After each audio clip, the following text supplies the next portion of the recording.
This is a Think Live Be production. 3, 2, 1.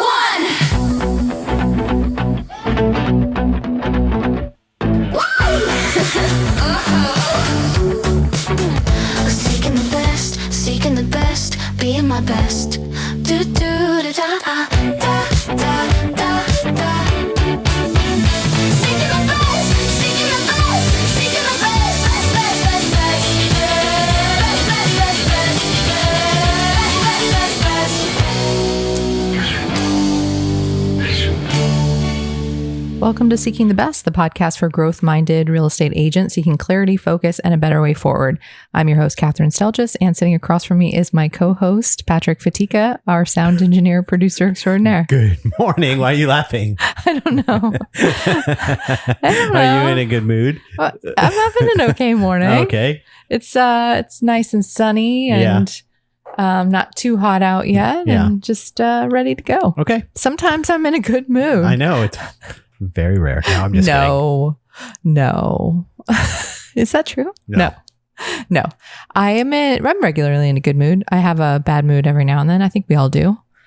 Yeah. But we're talking about lessons this season. And it's kind of fun to think back about all the mistakes and difficult situations and heartache. Yeah. I mean, some of it is fun and because you're so far removed from the pain and sometimes embarrassment and anger and feeling taken advantage of and all of those things that you can kind of look back on it and be like, you know what I mean? Yeah. For our listeners, so this season is about lessons I learned the hard way so that you don't have to.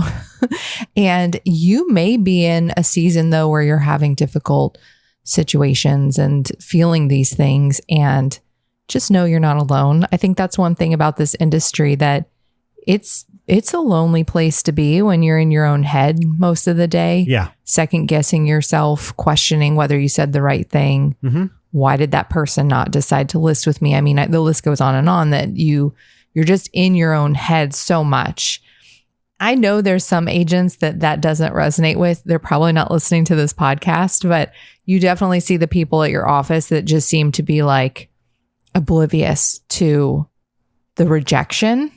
Yeah. And that's just so few and far between. Most of us feel that very personally, and it takes a long time to realize that's just part of the journey, and that it's not like, it doesn't really mean anything. It's just part of becoming better.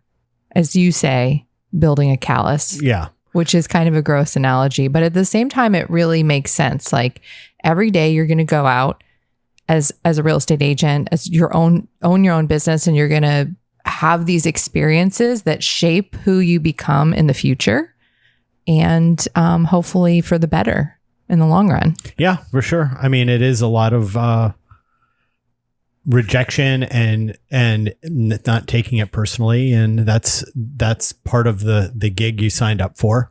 And you can take it personally. I think that's the thing, though. You take it personally. You have to learn how to move through that more quickly, though. Right. Yeah. And realize that it's not personal. And that's the part about how do you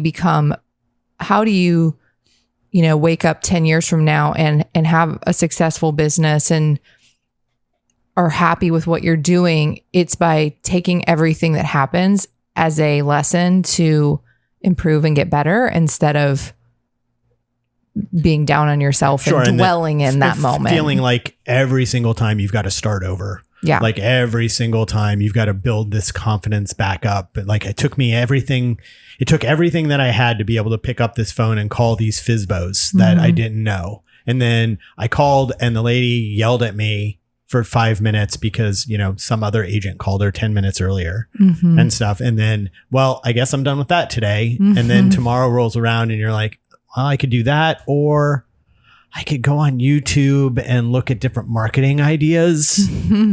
Right. And all of a sudden it's like you get caught up in that, and the 6 months has gone by and you haven't called any of those people. And you're like, why don't I have any listings? If you've ever done calling, and I think everyone should, like, even if you think that that's not going to be your lead generate. If you're a new agent, you don't know if you don't try. That's true. That's true. But even if you get into this business and you're like told that doesn't work anymore, or you just don't want to do it because you've heard negative experiences, I think everybody should try because it builds the skill of having conversations with people, and which is like 99% of this job. Yeah. Is having conversations, oftentimes difficult, trying to guide people to the right decision. And so what a better way to start than with complete strangers? Yeah. And see if you can do that. Oh my gosh, everything else is so much easier. Yeah, especially because you were talking about those agents that are in your office that are almost robots that can just call and get hung up on and go and just whistle through the day. And I'm being generalization here, making a generalization.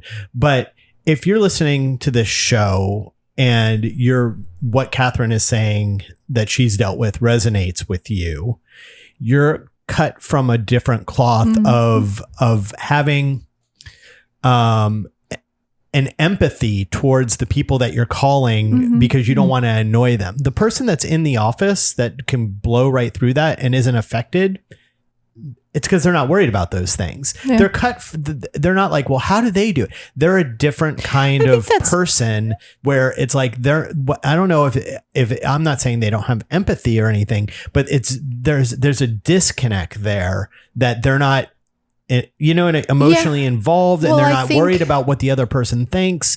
And that's why it doesn't affect them. I think that's a really good thing to look at is when you see other people doing things and having success, don't compare what they're doing and how they're doing it with how you will do it. Yeah. You listen for the skills and then you go try it yourself and you try to improve and you do it long enough to see if you're good at it or become good at it. But don't assume because they're doing it that you can, or that because they don't seem to have any empathy that you wouldn't be able to. Right. That's all I'm saying.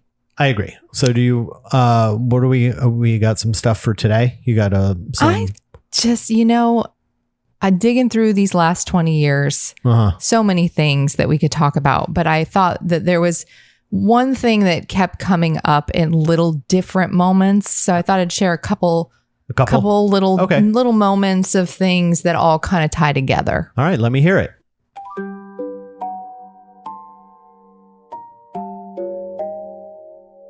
I was a new agent. I was young and inexperienced, right? Before you start actually selling houses, that is all you think about is your lack of experience. And I, like many other agents, turn to, well, how do I get leads? As you should. That's how you build your business. One of my first activities that I started working on was calling through for sale by owners and expireds. And I found myself going through the numbers, and I would look at the number for the person and their name, and then I'd look at the expired listing or the for sale by owner, and I'd look at the price. And if it was over $1 million, I would skip it. And I think I did that because I didn't think that I belonged in those rooms. I didn't think that I had enough experience to provide value to somebody whose home was over $1 million. I kept calling for sale by owners though, and I did end up, my first listing was a for sale by owner.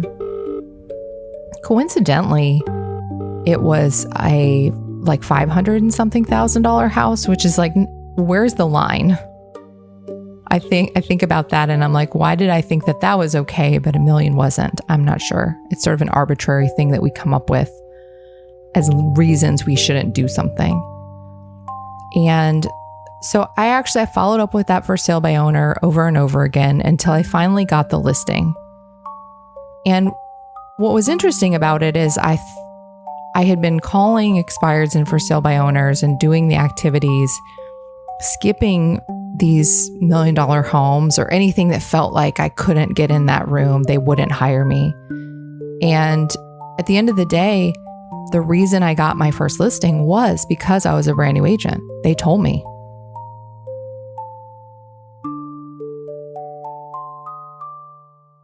I don't remember actually ever having the conversation that I was a new agent. Maybe they could tell, or maybe they did ask me and I just said that I was, and I used it as a strength for myself. That was what resonated with them. So they hired me and I sold that listing.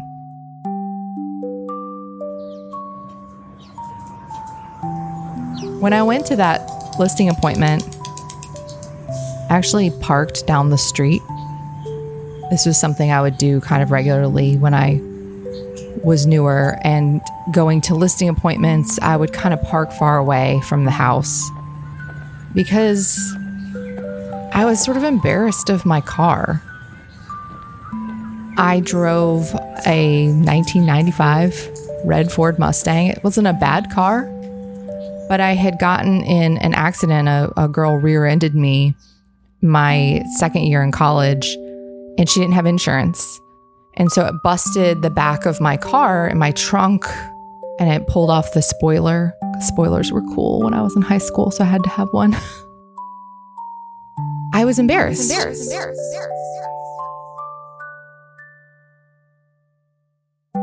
I was embarrassed that I didn't have a nice new car, that I didn't have a car that was fixed, like that I was just driving around with a busted trunk.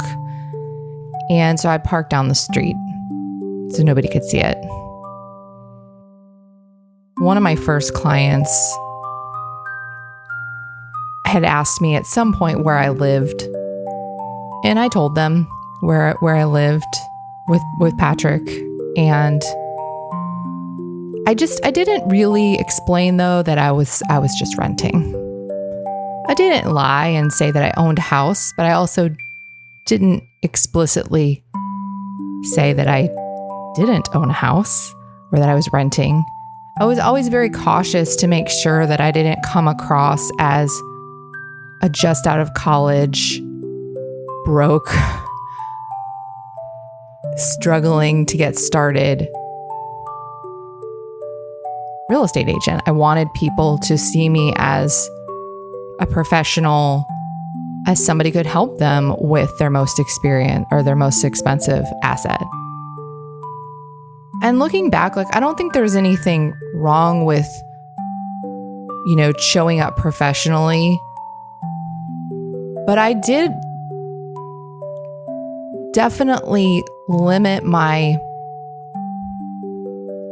shrunk myself, and I allowed these other perceptions that people have, or that I thought people had, to kind of guide the way that I went about business every day, thinking and limiting myself, thinking that I wouldn't be able to convince $1 million seller that I could do the job of selling their house, or thinking that I had to own a house before I could actually be of use to somebody. So hiding that fact, or thinking that it mattered at all that my car was from when I was in high school. I was a young agent. That's normal. Getting the first listing from the for sale by owner and them telling me explicitly that the reason they worked with me because I was new did give me some confidence that maybe I could show up and show that I had value. I went to school for marketing. I know how to sell things, that I had value outside of the actual experience. A few years later, I ended up working with a commercial broker who had been in the business 30, 40 years. And I was really excited when he chose me, because he told me, he had been in the real estate industry in our area for going on 40 years, and he could have chosen anyone. He knew and told me he knew plenty of residential real estate agents, had worked with many of them before in different capacities. But he was choosing me because he thought that I was very detailed and professional, and I had a marketing plan, and I seemed like I was going to be the best fit for him.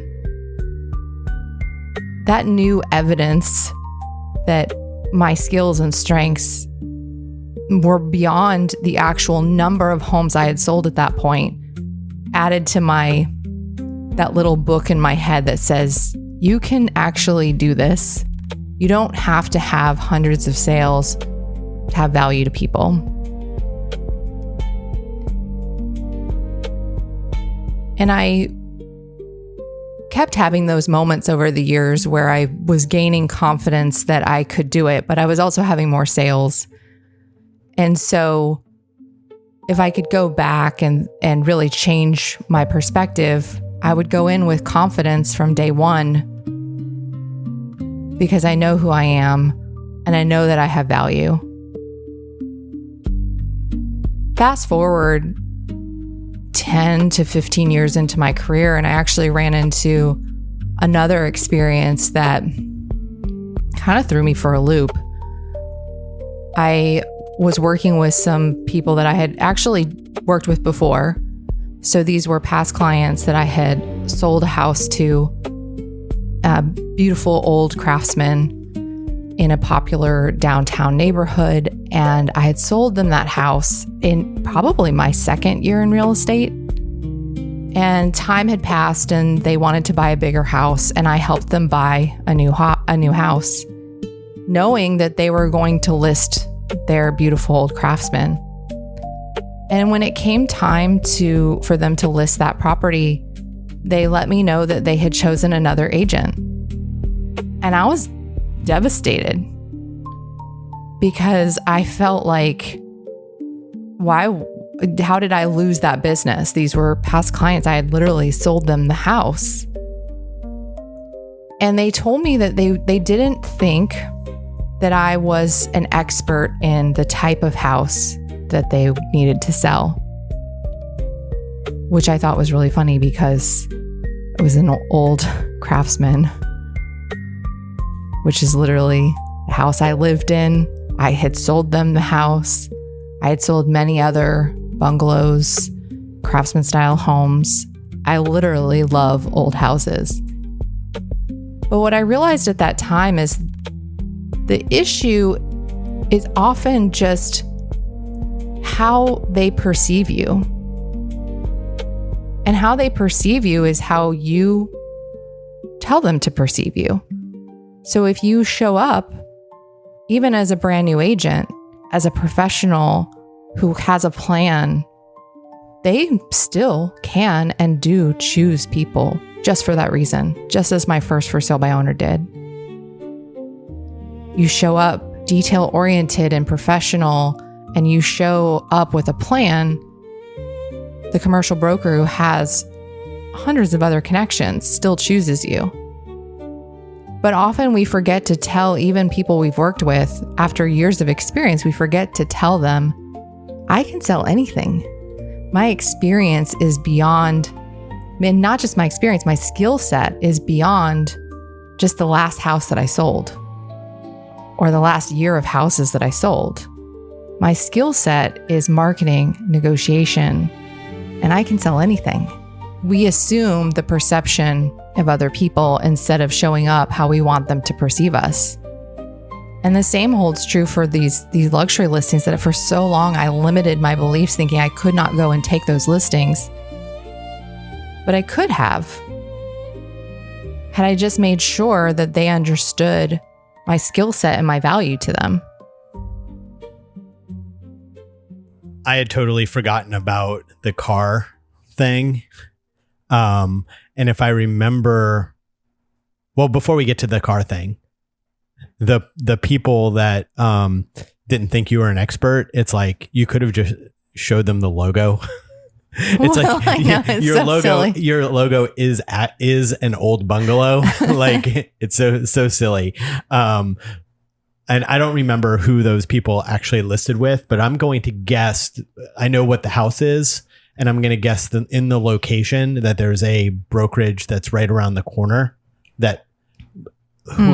And that's probably who they went with, who they pretend. No, they don't pretend, but their whole thing as the whole brokerage is like that part of town and old houses. And so because of that and how the brokerage presents itself, of course, any agent, it's a small brokerage, any agent that's painted with that brokerage brush, they're all, quote, experts, which is, we all know, not true. But so I think we get stuck in this idea that we have to, and by the way, I think sellers go sometimes and look up questions they're supposed to ask their agent. Yeah. And it's like, how many houses have you sold? Yahoo Answers. Yeah. How many houses have you sold? How many have you sold in my neighborhood? How many times have I heard that? Yeah. How many houses like mine have you sold? It could be an old house, a luxury house, whatever like niche that might be. And you don't know what they're like. The Yahoo Answers might say, these are questions that you ask. They don't tell you what the answers are. So they're asking these questions that mean nothing at the end of the day, really. Like, if I said I sold 2 houses in your neighborhood, what does that mean? If I said I sold 8 houses in your neighborhood, what does that mean? Like they don't know what you're, right? So if you're an agent and they're like, how many houses did you sell last year? And you're like, I sold 40 houses last year. As agents out there listening, you go, that's not bad. That's pretty good. 40 houses. But for some agent, that's great. Yeah. But for just some schmo on the street who doesn't know anything about real estate, they hear 40 houses. That's it.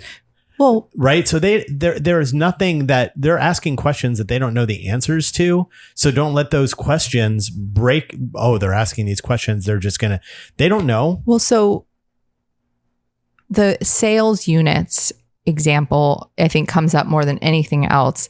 And what you're saying is people have no perspective on what is good or bad. And beyond that, by the way, I remember being in one appointment, and at the time I was selling about 30 to 36 houses a year. And this guy asked me, how many houses do you sell each year? And so I told him the answer, which, by the way, at that time, and like everything, that's not a bad number, but he doesn't have any perspective around it. So I felt this need to like validate it. Right. Say what it is and then validate. And then I remember saying it. And by the way, I don't think this is a bad answer. Okay. I told him, I think at the time it might've been 34. So I had sold 34 houses the year before. And I said, I find that's a good number where I can still give you excellent customer service while still having a successful career, something simple like that. Mm-hmm. And I actually don't think it was a bad answer, because I was trying to say, listen, it's not, it's not 1 million, 1,000, 100, whatever. But at the same time, providing sort of the reason why I think it's a good number for him. So it's not that it was bad. I spun it. Yeah. as I needed to. But the point was that it didn't matter what I said, because he didn't have any perspective. So what if the other agent... You could have given him the perspective. You could have said the average agent sells 3 houses a year. I sold 30. So I have seen people do that. But then is that a good or bad thing for him? I don't know what he wants. I know. It's not about that. Right. Because if you say the average agent does 3 sales a year and I do 30, he might be going... Well, will they have time for me? Yes. You don't know why they're asking. Right. So you have to get to beyond why are they asking that question? Are they asking that question because there's something else they really want to know? Or are they just asking the question because Yahoo Answers told them to ask that question, or Chat GPT asked them, these are the questions that you ask. You know what I mean? It's like, you don't really know. Real quick. And then, because I want to get back to the other stuff, the car thing, driving the car and parking down the street. I remember that vividly. And that does go hand in hand with the, how do you feel like, what makes you think you can sell a house to somebody if you don't own one yourself? Because we were renting at that same time. Mm-hmm. And when we say, we were renting at that same time, we were living in 495 square feet. It was a cute little place. Right. But it was 500 square feet that we were renting, a 500 square foot duplex that we were renting. Yeah, and we had, my car was gone, destroyed, broken down, and I didn't have one. And so we were both driving a Mustang from the 90s, right? That you had from high school. Yeah. I do believe that you may have rented a car at least once to go on a listing appointment. That makes me look bad, but I do think I did once. Yeah, no, it doesn't make you look bad. It's like that. It doesn't make you look bad. It's like these are the things that it's like that I'm sure listeners are dealing with on some level, are thinking about the same things. Can I just say something real quick? Because I think this is important to note. I was also very young.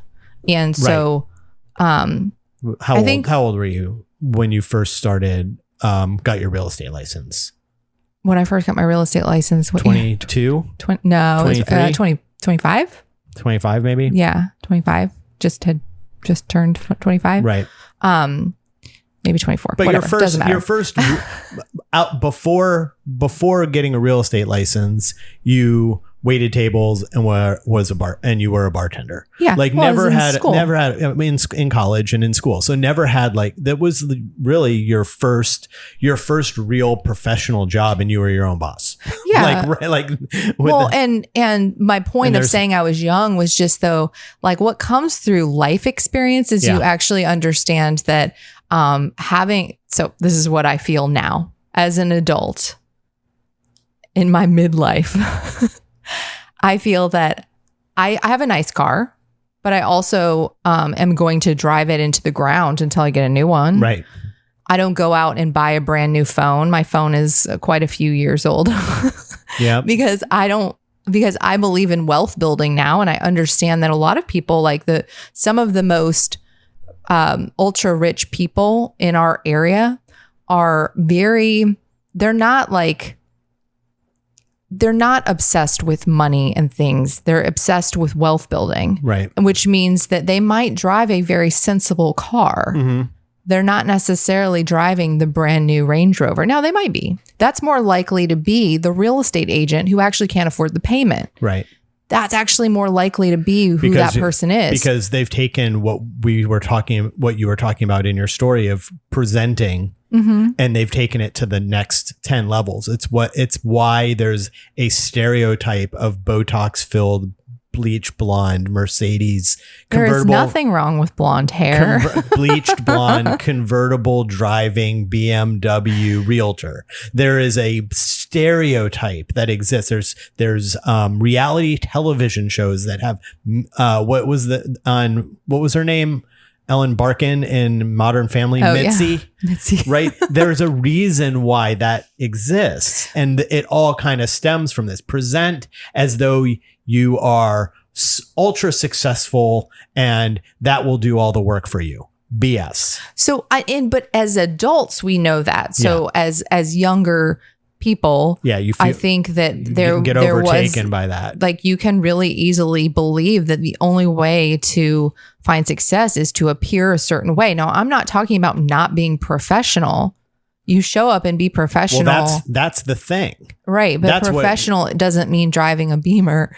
Yeah. And yet in our industry, appearance does matter. Like I'm not saying that it doesn't matter, but I'm saying if I had just owned it and drove straight up to the front lawn, got out of my Mustang, closed that door, walked up to the door and said, what they probably said is when you left, they probably said, where's she going? No joke. And one time I do remember somebody saying, where'd you park? Yeah. Which is like ridiculous. Yeah. And I'm sure you were wearing a blazer and it was probably 100 degrees outside. I still do that. I know. That's just my thing. Yeah, I like blazers. But my point is just that in this industry, we do have this over infatuation of appearance. Yeah. But what people really want is somebody who understands their goals and needs, is professional, and has a plan to get them where they want to go. That's really what they want. Anything else that we put in our head is just stuff that we've seen on TV, movies, or you happen to see people in your office and think you need to be the same as them. And sometimes those people, they don't have anything else to offer. So that could be true. You hide behind they're hiding behind driving a Mercedes, being the loudest one in the room. Back in the day, wearing the Bluetooth in your ear, right? They're hiding behind those things to present as if they have success because it's all insecurity back there that they're not showing you. Yeah. Right. That's what's happening with those other agents in the office where you're like, how is that guy driving that BMW? Well, he's got $800 payments he can't afford. That's how he's driving it. And it's like, but that's not that $800 payment is not what's getting that guy a listing appointment. It's not what's locking it in. It's making the connection with those people so that they know you, trust you, and like you. Yeah. That's what is getting the listing appointments. So and can I just say some other yeah. things that I feel like I've experienced where I felt like I had to be a certain way? Like, okay, so Patrick and I did not get married until like several years ago, like a few years ago. A few years ago, but we've been together for 20 years. Yeah. More than 20 years. Well, yeah, because we were at 20 years when we got married. Yeah. It was a celebration of love. But like people ask, like, are you married? Do you have kids? And you can get in your own head that you have to, in order to work with this couple, that you have to somehow be the same as this couple.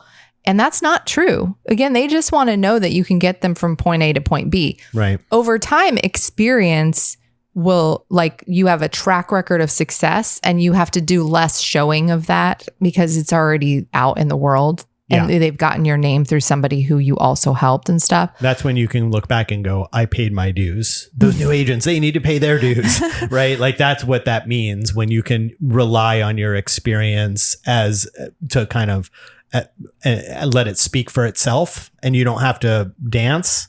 That's what that is. And then, but even now, like if I go into a listing appointment of a property that is unique to me, which, by the way, even saying that out loud, every listing is different. It doesn't matter if it's $2 million or $300,000, unless you've sold it before. You're selling a new product every time. Even then, it's a new market. It's a new market. They've probably renovated or done something different to it. So it's a different type of buyer. Every time you take a listing, you are going to be you're going to be selling a different product. Our job is to present ourselves as the people who can solve that issue for someone. And we disqualify ourselves over and over again because we think we don't have enough sales under our belt. We think we don't have enough experience or enough knowledge. You think you need to go take more classes before you'll have enough knowledge to help them. And I take a million classes. I always have. I love reading, and you should. But don't let that stop you from going and doing the activity and getting into production, because that is what gives you long-term experience, is actually doing the work. Yeah. And I just think too often we're disqualifying before we even pick up the phone. So you decided for that person. You could have been an amazing agent for them. Like I think back to that list sitting in front of me and saying like, ooh, 1.2 million. I don't think I should call that person. And this can roll into, and I've heard a lot of agents doing this, the next step of that, which is instead of picking up the list and calling the list, let's look every single person up first, right? Let's look them up and go, oh, I don't know. And then there's all of that. And then there's the other side, which is, well, I'm not going to call those people. I know they don't have any money. Or I'm not going to call those people because I know that their sister is a real estate agent. That's a whole separate thing. But it all kind of stems from the same. You're projecting what you think onto people, and that's not fair to you, and it's not fair to them. Yeah, that's actually a different conversation. There's one that comes from insecurity of yourself, and one that comes from, like you said, projecting your ideas or thoughts onto other people. Yeah, and how they would prefer to be. Which you're basing on nothing. Right. You're basing it on absolutely nothing. It's just easier not to call. Yeah. So do you want to take a break? Yeah. Okay. Let's take a break. Okay. If you're enjoying this episode and want more ways to seek your best, not just in your business, but in how you spend your time and energy, there are a few easy places to connect with us beyond the podcast. Over on YouTube, you can find us at Seeking the Best Pod. We share full episodes of the show, short coaching clips, reviews of real estate products, and tips on building a real estate business that actually works in real life. We post videos on Thursday mornings. Or find us on Instagram at On Seeking the Best. There we post behind the scene moments, short practical tips, and some of the real unfiltered stuff that doesn't always make it into the show. And if you're looking for episode supplements like the Candy Bag, where Kat posts more in-depth ideas that we discuss on the episodes, head to onseekingthebest.com. You can learn more about us, buy some Seeking the Best merch, or send us a question that we'll answer on the show. However you connect with us, thanks for being here and keep seeking your best. And we're back. So I was thinking about during the break, I think the biggest challenge besides maybe like luxury price points, I still think people often skip those because they have fear that they don't know how to sell that. Mm-hmm. And well, that's true. That's legitimate to a certain degree. To a certain degree, if you like, how do I market this? I don't really know. To a certain degree, yeah, I get that. I get that. Now, can you go and figure it out? What are these What are these photos going to cost me? I got $300 in the bank. 100%. There's challenges. There's different challenges with luxury listings that you can decide, like, That's you why know what? A lot of times I'll get the appointment and I'll list it with this other agent in my office. Exactly. That Yeah. kind of So a thing. you can absolutely do that as a solution so that you don't limit yourself. Mm-hmm. Go find a solution to still work towards that. Mm-hmm. Unless you truly don't have any interest in selling luxury listings. Yeah. Then don't go after it. That's okay. Yeah. Making a conscious business decision is different than saying, ooh, I don't think they're going to list with me, so I'm not going to do this. Right. And I think the main thing that, so that's a legitimate thing that people fear. And then the other thing is that I don't have enough sales and like a track record. The track record. And I've been thinking about this a lot because if you think about like the biggest agents in our industry, let's say there's a team that has 300 units a year. They're going to play off of that in their appointment as they're the biggest team, blah, blah, blah. We've got our own buyers that we can bring in and blah, blah, blah. And the systems and processes and your dedicated listing specialist, transaction coordinator, all of those things. And all of that's true for them. Like they have things that are of value to the client. But I think sometimes we look at that and think like, oh, 300 units. Well, I've only sold 12. Well, that doesn't make you less than. They have 60 people on their team, right?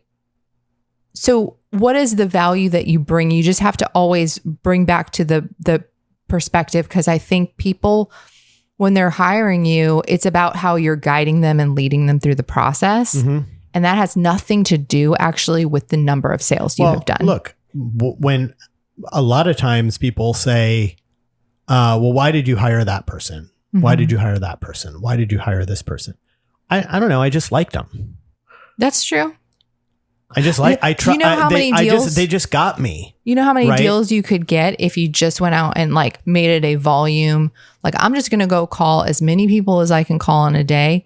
You'd do so much more business, not because you're a better agent than anybody else. Yeah. But just because you got more at bats. Yeah. Well, it's like a self-fulfilling thing where if you go out and you have more conversations, you'll end up actually having more experience.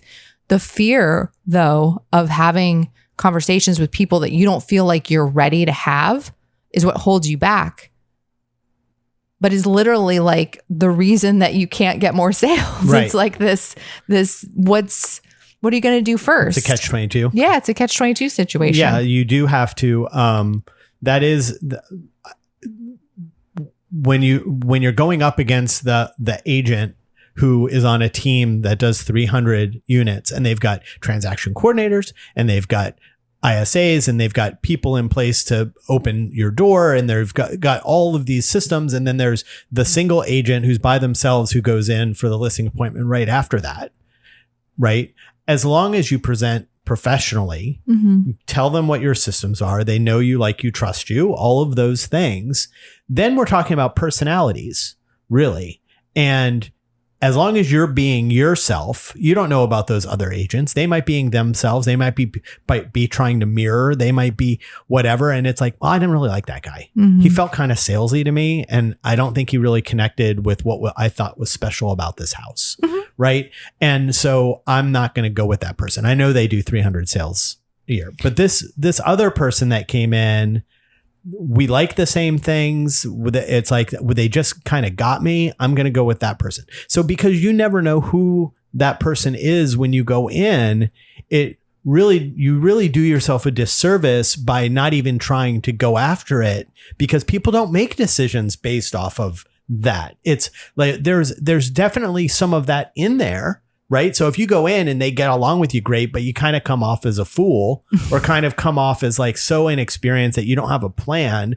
but we like the same music. Yeah, that's not going to get it. That's not going to be enough, They right? have to. So it's like, but if all things being equal, you present a professional plan and you show that you know what you're doing, you have you have no idea like what the personal connection is going to be. Well, so what you're talking about though is that like they have to like you, know you, trust you. That only comes through you asking more questions. They can't trust you just because you tell them they should. Well, you should. Right, yeah. You can trust me. I'm an honest person. Well, they trust you because you know, how many people, when you know people go, trust me? Yeah, trust me. So they trust you though because you've given them a reason to. So let me give you an example. You had your initial call with them and you said, I'm going to follow up with you by the end of the day. And then you do it. And then you say, I'm going to send you a pre-listing packet for you to review and fill out before our appointment. And I'm going to send that over to you tomorrow by noon. And then you do it. Mm-hmm. That's building trust before a conversation with some random person that you don't know. Right. The know you part, yes, there's some rapport building and you've got to be able to get to know them a little bit. But what they're really trying to do is assess whether or not they can trust you with this expensive asset that they own. And so how can they know that? Well, you can show up with, and when we say a plan, it's like, do you have better questions? Do you have did you do research and preparation so that you can share with them all of the information around the area that makes their house saleable? Like these. Can you explain your process without getting confused and having to backtrack? Yes. Can you be clear with communication? And what is the communication going to look like for you? These are the things that I think you can be taught. There is a little bit of personality. So when people say like, well, I think that guy seems salesy, there's a little bit of personality that might be in a situation like that. And so sometimes you could lose an appointment because of your personality. That's true. But I think you can gain more appointments than you can lose if you always show up just fully prepared to ask a bunch of questions. Because in general, people want to talk about themselves and their plans and their goals, because that's what it's all about. It's about their situation, not you. Right. You could literally tell them nothing about yourself, but if you ask them 50 questions, the right questions, and you were sitting there listening and taking notes, they're going to leave feeling like they know you, even though they don't. And that they heard you. Yeah. Or wait, that you heard them. You heard them. Yeah. And they're going to feel like, oh, okay, this person listened. They get me. They get me. Right. Yeah. So you can build like, know, and trust through just questions, systems, and processes, and doing what you say you're going to do. Mm-hmm. So nobody cares about your car or how many houses you sell. If they ask those questions, though, it might be because you didn't prepare enough in the appointment to give them confidence to move forward without asking some dumb list of questions they found online, right? Yeah. If you get to the end of the appointment, they're like, well, hold on, I've got a list of questions. It means you didn't cover the process to give them confidence that they can trust you. Right. And so they got to ask these other questions. Yeah. Mm-hmm. Yeah, I think that's 100% where that stuff comes from.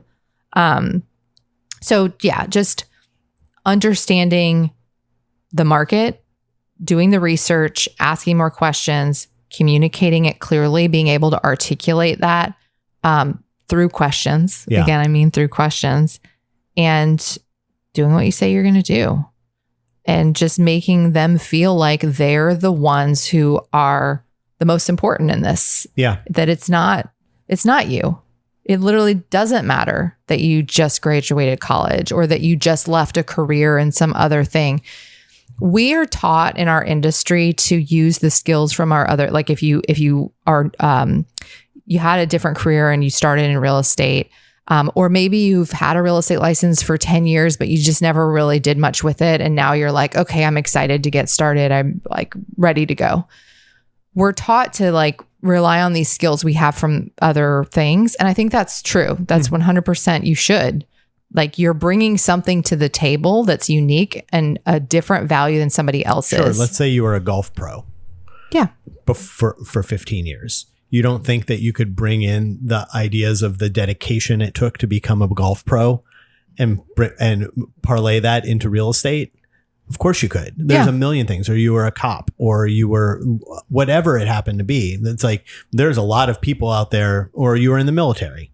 That's a great one. Mm-hmm. You know, you see that a lot and stuff, people using the military and not just in presenting, but in using it as the way that they're going to run their business, bringing those skills into it and stuff. You see that all the time.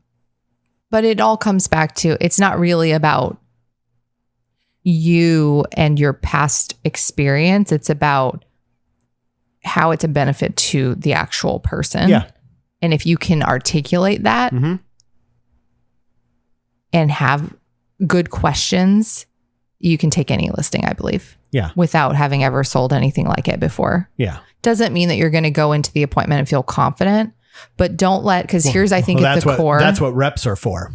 Reps. Yeah. Doing more. You do it more and the confidence will start to build. Well, that's like my stories. Like that first FSBO, that was validation that I could do something as a new agent, that they chose me because of that. Mm-hmm.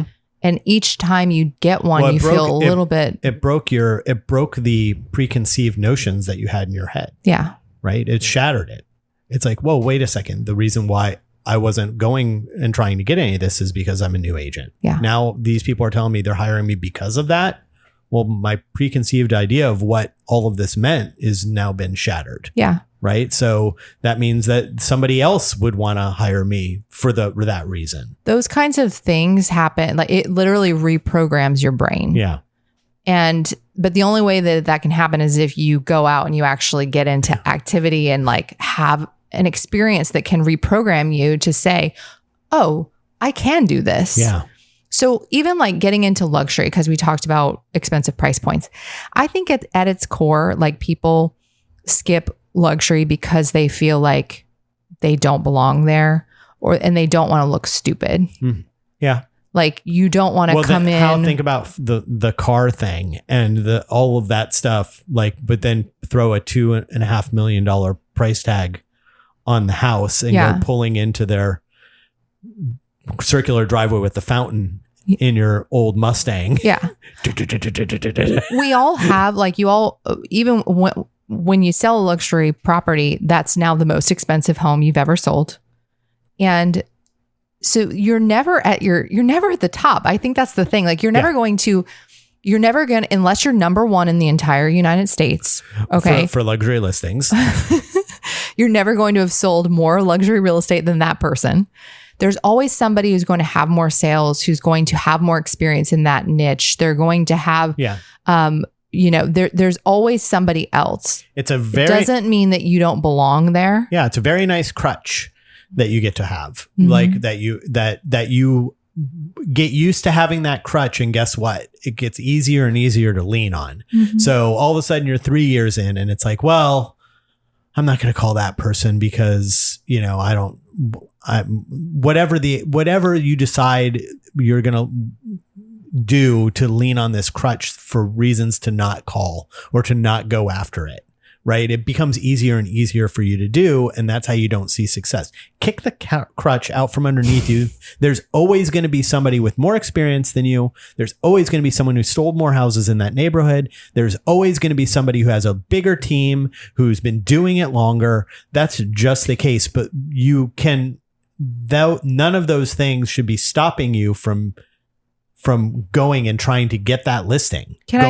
I just thought of something else. Yeah. Because all of these thoughts have crossed my mind, and I think that it happens for a lot of people. So I want to say one more that I've thought of. Like, we have the ability in this industry to make a lot of money. If you really put your head down, you're building a business, like the stakes are the risk is great, right? You could absolutely fail and make $0 every day. Sure. You go out and do stuff. But at the same time, if you succeed, you can make a lot of money, and you can make more than some doctors make. Mm-hmm. And yet when you go into their home, you can make more than a lot of doctors make. When you go into their home, you still sometimes feel small. Mm-hmm. And you still might feel like a doctor or a lawyer. I mean, trust me, we make more than a lot of lawyers do. Yeah. Like, there are times though where you just feel like you don't necessarily belong with that group or that profession or whatever. Just insert anything there, and you feel a little out of place. But what you always have to come back to is that you're the right person to help them achieve their goals. And that's the only thing that matters. Yeah. You aren't actually out looking to make a bunch of friends or to be a part of their country club or whatever else. You know what I mean? Well, or you're not a doctor. It's like, you know more about real estate than they do. Otherwise, they'd be listing the house themselves. Now, if you have the sniffles, they know more. You know what I mean? Or whatever. It's like, this doctor example leads me to one more thing. Okay. The whole thing about, I felt like, how do I sell a house when I've never actually bought one? Right. How do I sell real estate when I don't actually own a home? Mm-hmm. That's like saying, and I'm not comparing us to surgeons, but I'm saying that's like saying that somebody who operates on human bodies every day should have had to have the surgery themselves in order to be able to deliver the to do it to someone else. Yeah. That's an insane proposition. Yeah. And yet we put that on ourselves. Yeah. That in order for us to be really good at this industry, that we somehow have to have experienced all of it. Right. Can I not? By the way, I am an investor, but does that mean like before we invested in real estate, could I not work with an investor and understand the math on how to make a good investment? Of course not. Because I don't think it's about that. I think it's about appearing successful. If I don't own a house, that means haven't sold enough houses to be successful to even buy something that's in the market of what it is that I do for a living. Yeah, but that goes back to, it's about this fear of looking stupid in front of somebody else. Right. Small and insecure, and it makes you insecure and all of those things, but it's all self-inflicted. Yeah. That's a big, big lesson. And I wish there was an easy fix. I think though, listening to other people explain that, like now looking back on it, how much it held me back. Mm-hmm. If I could go back, how much further along could I be if I just said, I'm going to pick up the phone and call all the people on the FSBO list. Yeah. What if my first listing, instead of $500,000, was $2 million? Right. That could have led down a completely different path. What path, who knows who those neighbors would be or those people's friends, and that would build your sphere to this different level of, you don't have any idea. Stop looking up the names and looking up the houses and just call the numbers. Just call the numbers. What are they going to do? Like, just call. I don't understand the waiting and looking and let me look it up. But Pat, I've been to enough training sessions. Like, just do it isn't the answer. Well, I know. It isn't. Like, you have to, in order to just do it, you have to really understand yourself and understand that is what is holding you back. Yeah. Admit to yourself. That's true. Yeah. You have to admit to yourself that that's what it is. You have to have awareness. Awareness is key. Mm-hmm. Like, you have to have awareness around what is it that's preventing you from doing that before you can actually do the thing. Yeah, you're 100%. Well, that's what this episode has been. Is trying to understand that, right? Yeah. Right. Make it simple. Your best move that you can use, not a grind. It's a tip that saves you time. Your best move.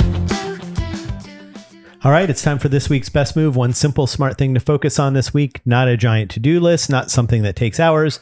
Just one move that actually helps move your business forward. And this week, we are going to follow up with the last 30 days of buyer leads. You'll uncover deals hiding in plain sight. I would go one step further. Okay, because we did an open house best move recently. Yeah. If you've been doing open houses consistently, open house leads are usually longer tail leads, meaning they're going to take longer to convert. Right. So I would say don't go just 30 days back. Go 4 months, 6 months, and see who you met at those times that might be ready to finally do some business. That's a habit that agents can fall into, I think, is I did an open house this week. I called the people. They didn't answer.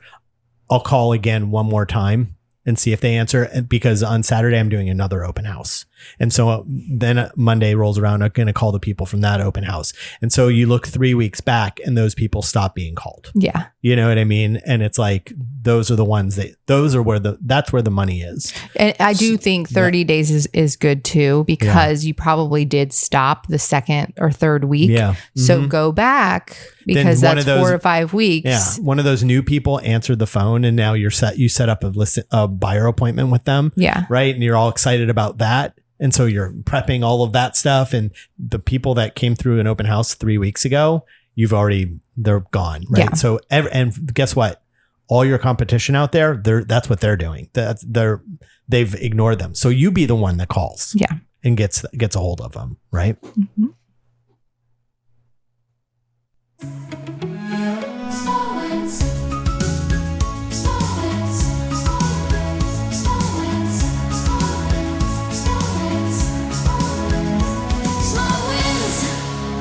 Small win. Kat, you got a small win this week? Let's see. So I have a buyer that is also selling, and so got their house under contract and then found them a new one. And the reason it's a small one is just, it's always like rewarding to help. I like doing when people want to buy and sell at the same time. And it's fun to put the puzzle pieces together and figure out how you're going to make everything work. Yeah. Uh-huh. What? Well, you're also a control freak. So knowing that you can control both sides of that. And there's a lot I don't have control over. I know, but there's a lot of stuff that would normally be up in the air that isn't up in the air, because you don't have to worry about. So the agent, you can control all of it at once. So, we'll see. But I put her under a contract on her new place, and it's just, again, it's fun to like move those pieces around and say, okay, we're not going to, if people really listen when you're doing a back-to-back move and they need the money from that sale, if people really listen, I think that's the part that's the rewarding part, is like, we're going to take this is the process. These are the steps. If you follow me, we're going to close. It's all going to happen. But if you say, well, can we look at this first? And let's not list until I find that you want to break the system. Yeah. Then you're not going to have the same outcome. Yeah. So it's a rewarding feeling when people listen. Yeah. It's small win. No, that's a big win. That's always good. And then my small win is, I can't really talk about it. What? we're running some tests. Oh. So we're running some Seeking the Best tests right now. And, maybe the next episode, we can talk about it a little bit more. So it's all under wraps right now, but we'll give us one more episode. And if you never hear from this again, it means the tests failed. If we don't say, hey guys, we're going to be doing XYZ, then then the tests have failed. So sometimes that happens. Sometimes it does. You never know until you take the chance. You know what I mean? See what happens. Hey guys, for episode extras like the candy bag, ask us questions, or anything else we mentioned today, you can find it all at onseekingthebest.com. And for Kat and myself, thanks for listening, and we'll figure this all out next week. Bye. Fall down, get back up, keep on reaching, don't give up. Step by step, nothing less. This is how I seek the